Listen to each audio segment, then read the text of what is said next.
Yeah, one of the things I do find interesting about educators, whether they were Mr. Bowen in 1958, or if they were Tim Scott or Mike Uden, people that are concerned with our students and helping them be successful in any kind of times. You know, I'm thankful for a community of people that have that dedication to the value of education that they are promoting. And I appreciate Tim for presenting to us today. So with that being said, Tim, you come forward, and while you're coming forward, I want to introduce some of your folks there with you. Have Miss, am I stealing your thunder on that? You have Miss Pat Holloway. Everybody say, hey, Pat. Pat's a good friend of mine. Don't hold that against her, but she is a good, great lady. And she's here helping out Mr. Scott, Dr. Scott. I wanted to read a little bit about Tim that you may or may not know. He began his first term as superintendent for Dalton Public Schools on Monday, March the 19th, 2018. Dr. Scott has 19 years in administration of both traditional high school, non-traditional high schools, and central office. He worked his way up through the ranks from varsity football assistant to his current position. Dr. Scott has been a teacher, an assistant principal, an assistant superintendent before coming to Dalton. He has had many of his schools that have received the following honors: a Title I Distinguished School in 2005, America's Most Challenging High Schools 2014 by the Washington Post at Douglas County High, Best High School in 2015 by U.S. News and Report in Douglas County, High School and AP School by the College Board at Douglas County High in 2014. He graduated from Georgia College and State University with his bachelor's in health and physical education, a master's in educational leadership. He also received a specialist degree in educational leadership from Troy State University and his doctorate from educational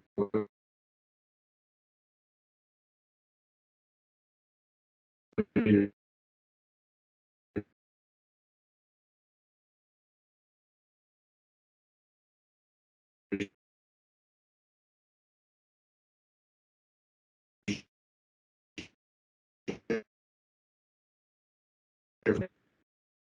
Expectation is that when they get in the gym and listen to anyone, whether it be an adult or student, that they're supposed to be quiet.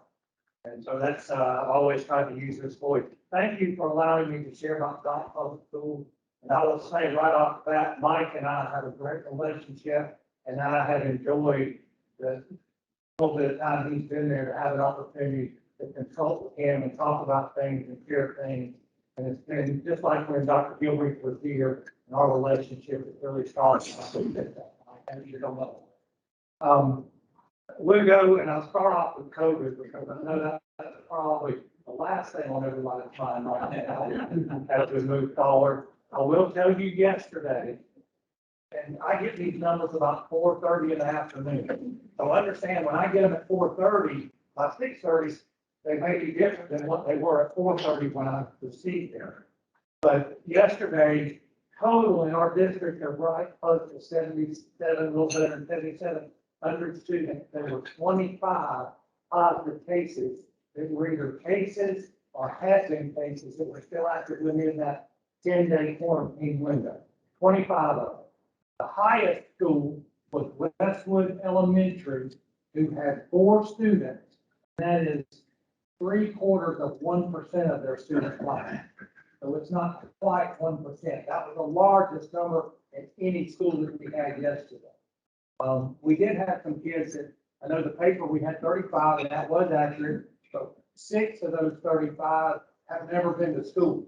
They reported to us before school that they were positive, so they didn't come to orientation and come to school.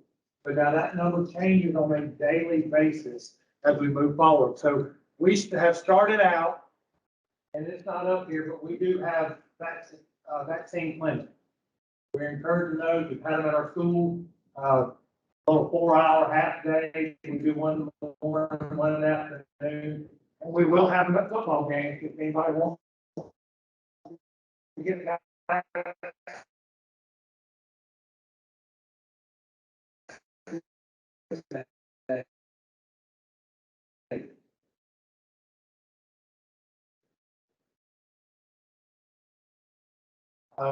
We have as well as math, provide masks at every school. We encourage students to wear them. We have not mandated them at this time, but we do encourage that. Back and forth, the reason, you asked about mandating, last year, my view was, I'm starting because I don't know what this is. I'm all about safety. I'll worry about education later. We'll figure out how to pick it up. Surely by this time, this is a year ago, I'm thinking when we start school, we'll get, next year we can make up, but the kids can make up a year, year and a half in a year. If with good core, one teaching. I never dreamed a year ago that we'd be here today. And so tried to go into this year balancing because we had so many children. I know you've read the papers, and not just here, but across the state, as I talked to superintendents that have had double-digit losses in education. And too many years of that, it's going to be very difficult for that child to pick back up. I really, really worry about that. So that's kind of our goal that we started this. We're monitoring it, actually having a board meeting tomorrow morning, and there's probably going to be some things that will change. But it's how we chose to start the year as we were planning back in July. Back in July, when we're planning to start school in August, a little different than when we started school in August.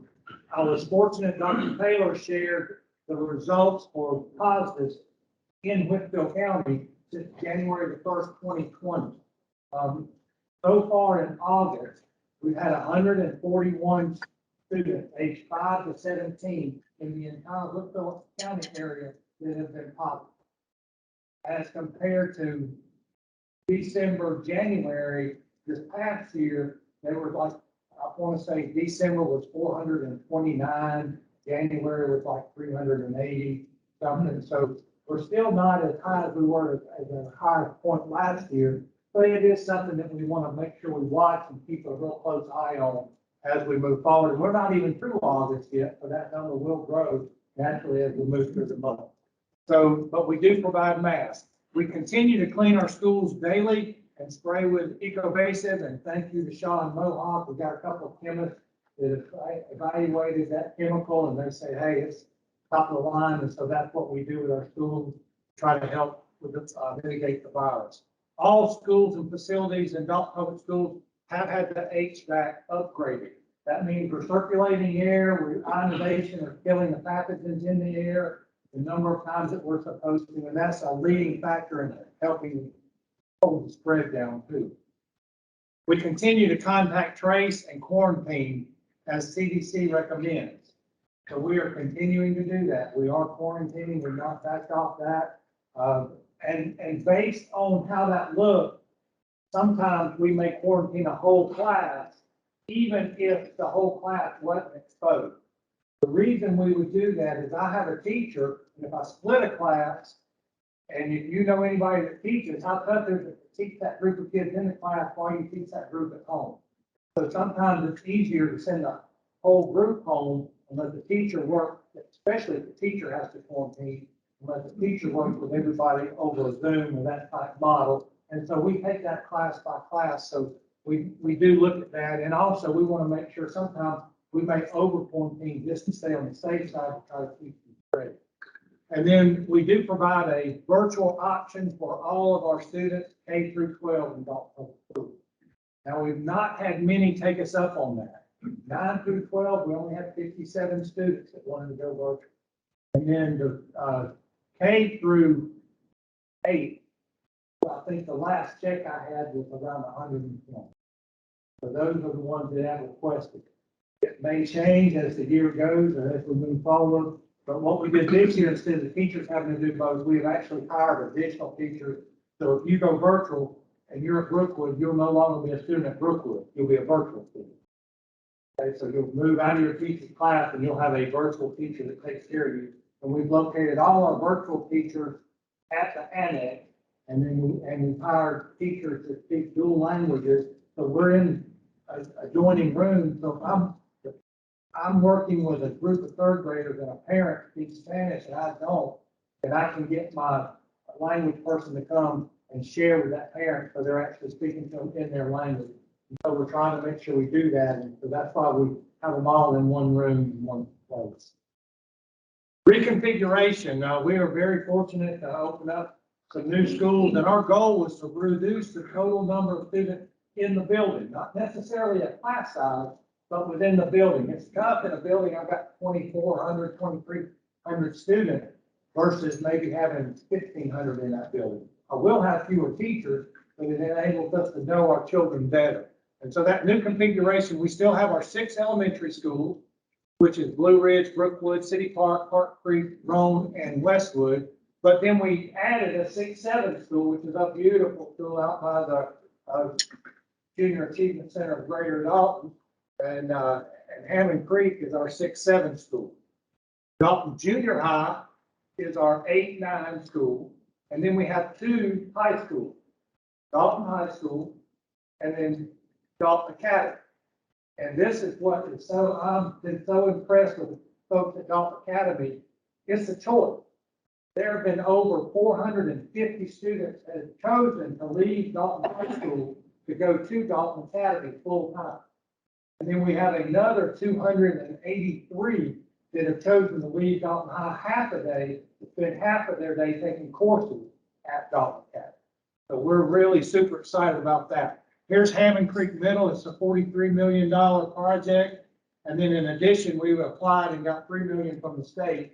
If you don't know, the state doesn't give you a whole lot of money when you're building a school or on renovation, but they do reimburse you a little bit. And there's just some pictures. This first picture at the top, when you walk in, if you've not been in there, the big compass on the floor, then cafeteria, the theater, it is wonderful. I will tell you, we kind of messed up there though. We didn't put enough parking probably to have a theater that seats over 600 people. So we're looking to how to try to expand some parking maybe. And then, of course, the gymnasium, you see a hallway there. But if you've not been there, it is a beautiful facility. Then we have Dalton Junior High. That's our 8-9 school. And we teach all our world languages there. We do a lot about career development. And you'll see a lot that we're doing with Dalton Academy. And I'll talk a little bit about 3DE, which is part of junior achievement as well. And the partnership that we have there is exposing the children to their careers as early as we can and talk about things and try to make the academic work that they do relevant to things that they're interested in. So if you're relevant, like if I'm a carpenter and I want to do a rise and run with stairs, that may click in my head building a set of stairs easier than it will doing the rise and run formula on a chalkboard. Well, not chalkboard anymore. I'm showing my age, just a whiteboard now. So, but anyway, we have all of those there as well as all our athletic opportunities and career development. And then here's some pictures. We have spent quite a bit of money on rebranding the Home of the Cat. And we're doing that building the Home of the Cat because we closed Morris, so we don't have to keep that open. And we're using that one building and using Home of the Cats because you have the Pumas and you have the Cougars. You have both of them there. So then you have Dalton Academy, and that's a night shot of it. You can see the signs there. They're open. That they got on offering innovative learning. And one thing we're real proud of, you know, and we'll talk about this later, I'll be at Dalton High, but here at the Dalton Academy, College Board has an advanced placement diploma is given by College Board, and they have that diploma and that seal there where you can't, and that's the only school that has that, just like Dalton High School is the only school that has IB. And it takes us 3 years before we can apply, but we will be applying to be a nationally certified magnet school at that time. And there's some pillars and some things, it takes 3 years, but you have to prove some things before you can actually submit an application. So we're looking at. Sir? Where's that located? It's located out at the middle school. We took, and we'll have some pictures here in a minute. That is one section that holds about 700 students of what the old middle school is. Is that Heritage Point out there? Yes. Okay.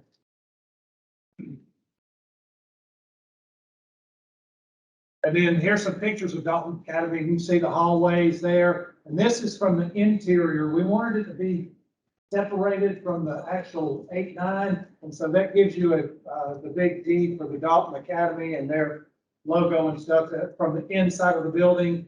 And down in the bottom two pictures, the one on the left, as you're looking, is our child care lab. It's over 3,000 square foot. We believe in, not only trying to recruit, but grow our own. So we do have a child care lab there. And the other one is a sports medicine lab, and it has to do everything with healthcare, nursing, sports medicine, pharmacy, all the kind of stuff that you may want to get if you're interested in being in the medical field. And then we're in the process, this is a joint partnership with the city of Dalton, and we're excited about it. This is actually a regulation turf soccer field that with the seating and everything that goes with it, that we're working on building right now. The plan is the rain will ever stop. We'll have it up and running by December. So we are super excited about this opportunity, and it's out there on the campus with the Dalton Academy. As I said earlier, we have both our high schools have rigorous programs, and Dalton High School has the IB program, where Dalton Academy has an AP program, or AP diploma, College Board Diploma. And in that College Board Diploma, you take a one-year course, if you can read that up there, which is a seminar course, and then you take a two-year research course your junior and senior year. You have to make a 3 on the AP exam in those two courses, and then you have to have 4 other AP courses with that where you score 3 or higher. So those courses are all offered there. And one great thing about Dalton Academy is, and this is just our first year, we have 4 teachers out there that are certified to teach both college courses and high school courses in the same room. So we can give college credit without ever leaving campus if we need to. So we're excited about that. Elementary dual language. One of the things, and we'll see in this video, is one of the things that helps students, and by the time they hit 5th or 6th grade, is if you speak 2 languages, you perform better than your peers that don't. And so one of the things we wanted to do is expand. And Brookwood started the German immersion program some years ago. But as I talked with principals, we wanted to take that not just to Brookwood, but across the district. So right now, you see at the bottom, German immersion is kindergarten through 5th grade. Blue Ridge has started their program. They did pre-K last year, the pre-K first grade this year, and next year will be pre-K first and second. Clark Creek is taking a little different role. They only want to use it in pre-K to acclimate students that aren't very versed in English and try to help them before they get to kindergarten. Westwood has started theirs a little bit before Blue Ridge, so they're pre-K first, and now this year 2nd grade, and next year we'll try to incorporate 3rd grade. And then City Park has started pre-K. So we're excited about that. We got a little video here.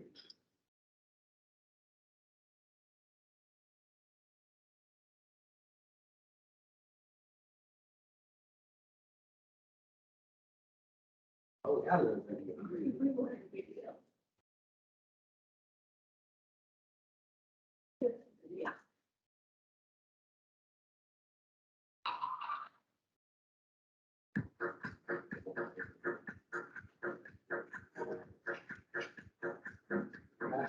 Exploraremos el cielo.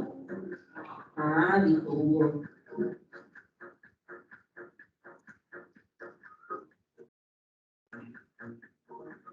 Leva atenção. Vai, wer stimmt zu?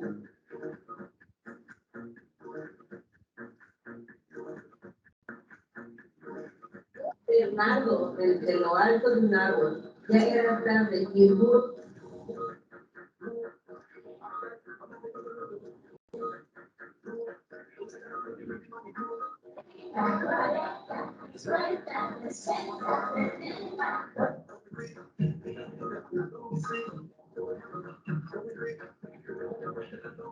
Hallo, mein Name ist Melanie. Ich gehe in die 3. Klasse.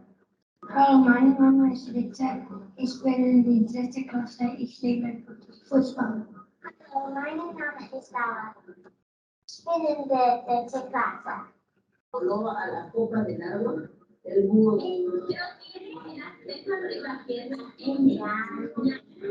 Aber was ich bei mir zu Hause hatte.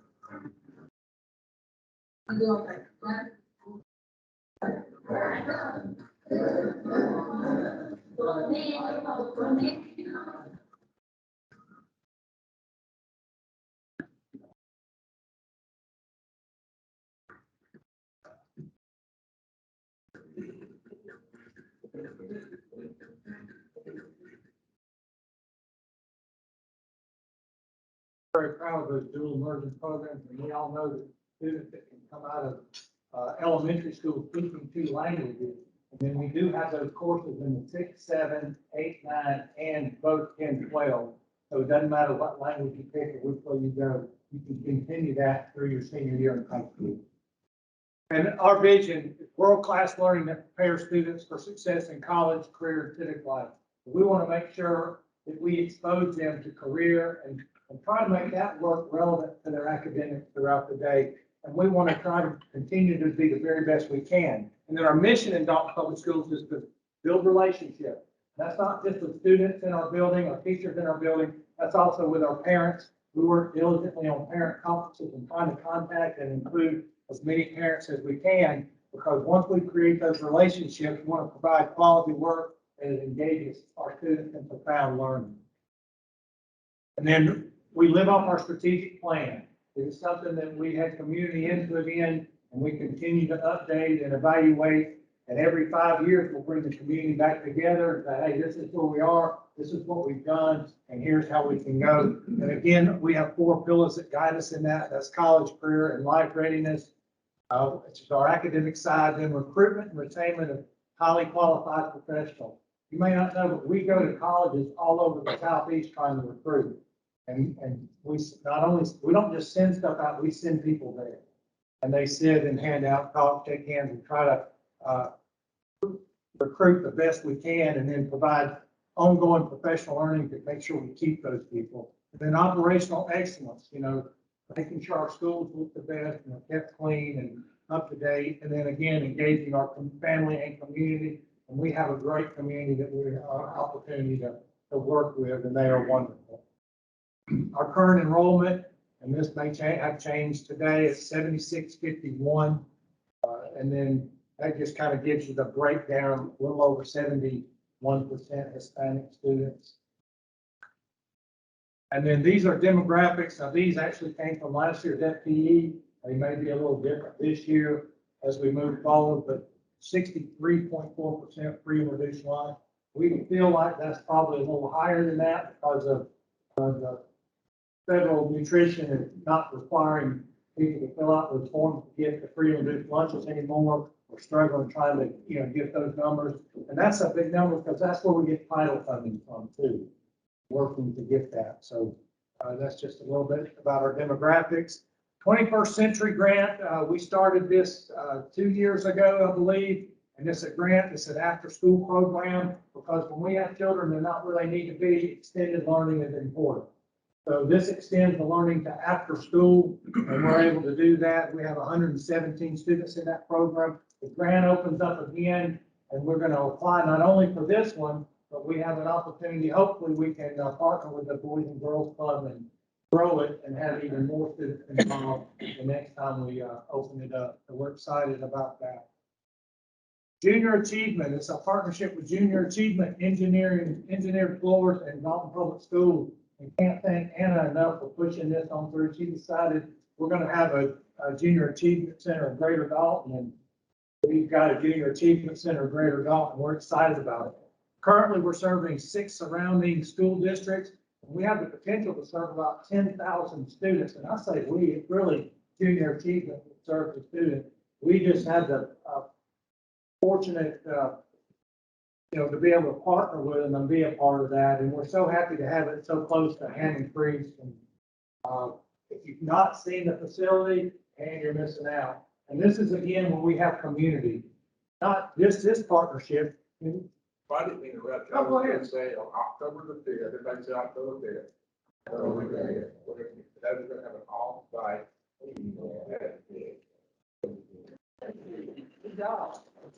And so we're really excited. And then this is another part of it with Dalton Academy to make our relevant learning. 3DE basically is a program that gives students opportunities to do internships, and they use all kinds of people. And Anna, correct me if I'm wrong, they've got Home Depot, they've got AT&T, Delta, UPS, all of those, and they work with our kids on work-based opportunities and strategies and how to become better at what you do, critical thinking, and that's all a part of the Dalton Academy. And Dalton Academy will cap around 700 students. We will not allow any more in, or at this time, that's our thinking, because it's again going to be a national certified magnet school. So we're trying to make sure we are able to do the very best we can there. And then this is our last little video, and it kind of tells a little bit about the district. You may have to go back to.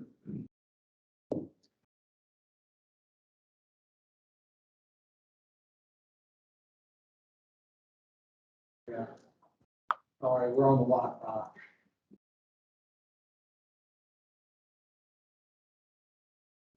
As a cat, we know a thing or two about being different. We are the dreamers, the go-getters, the playmakers. We don't work hard because we have to. We work hard because we want to. We are the profound learners of yesterday, today, and tomorrow. We are the past. We are the present. And we are the future. Dalton Public Schools. Experience the Dalton difference.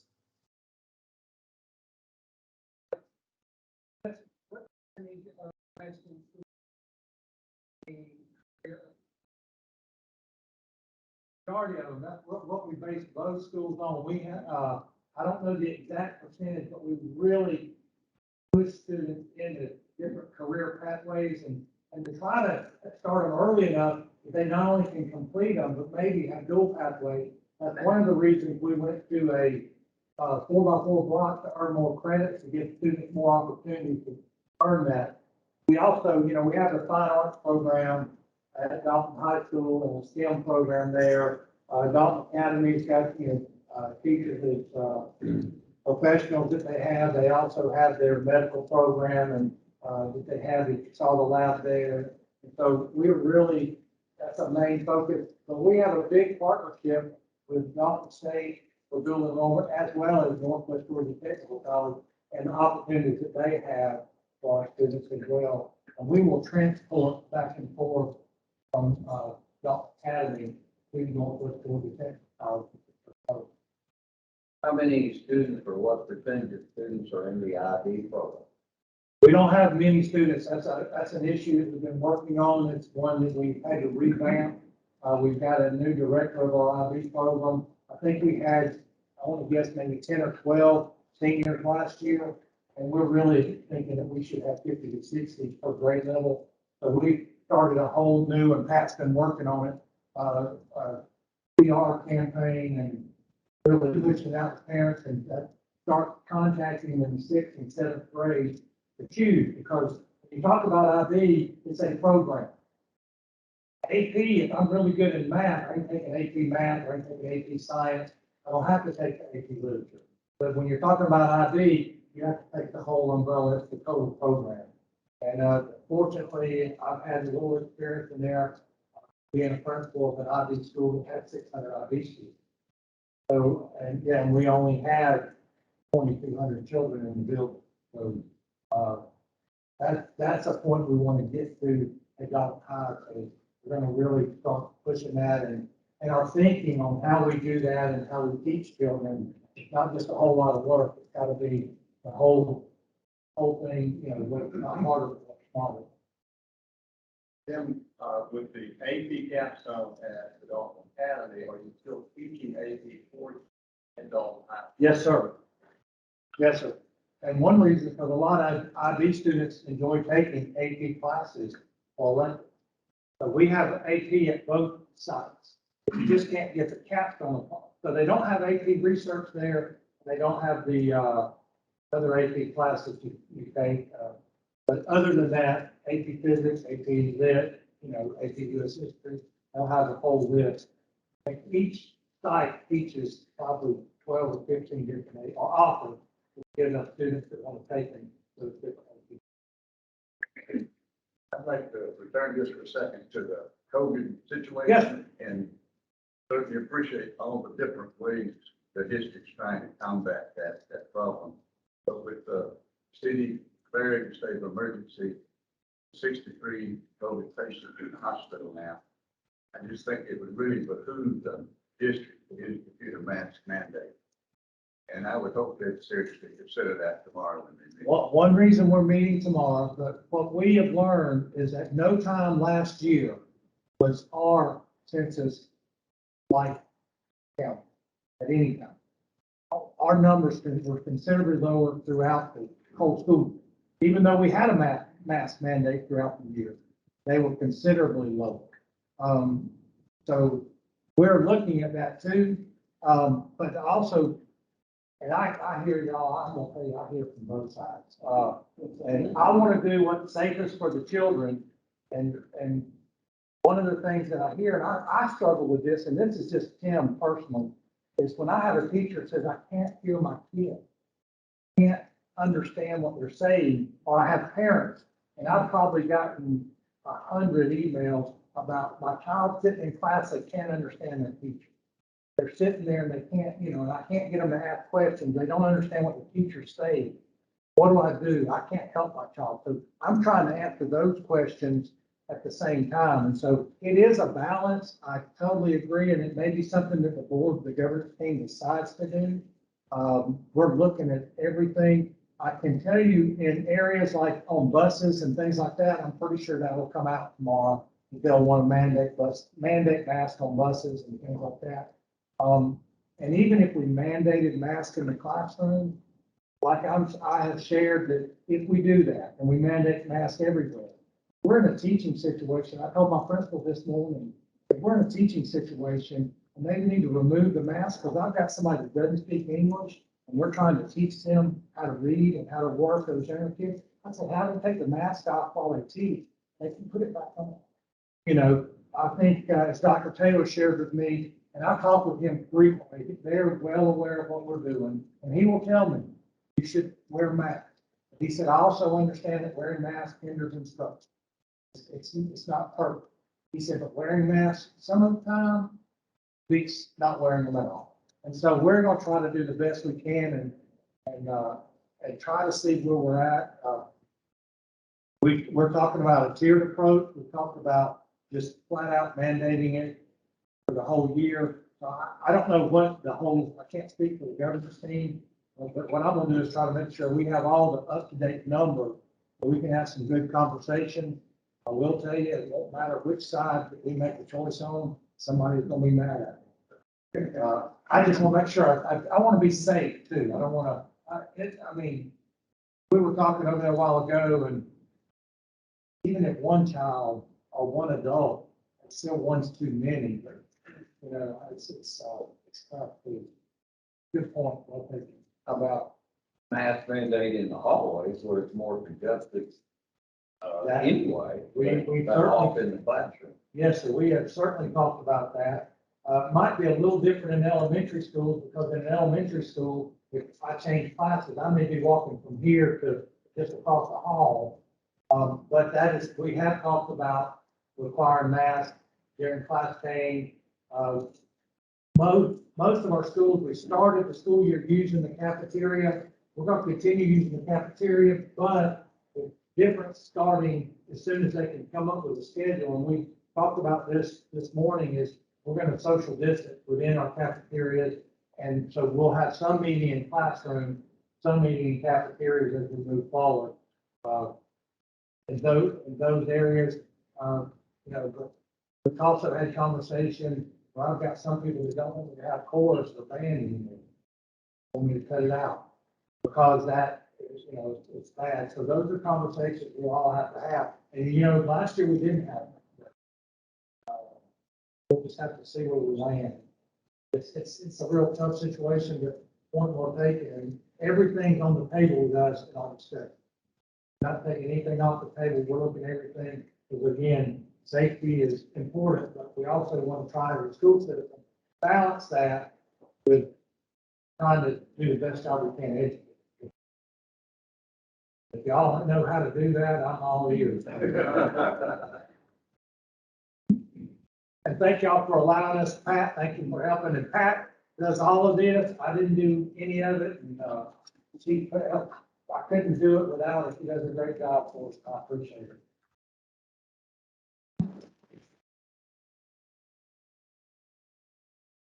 Well, Dr. Scott, just as a parent and a former educator, I want you to know that I appreciate the measured step you're taking and making sure that our kids are safe, that they're learning.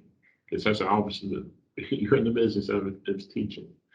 And I appreciate that a lot. And you too, Mike, all the work you're doing as well.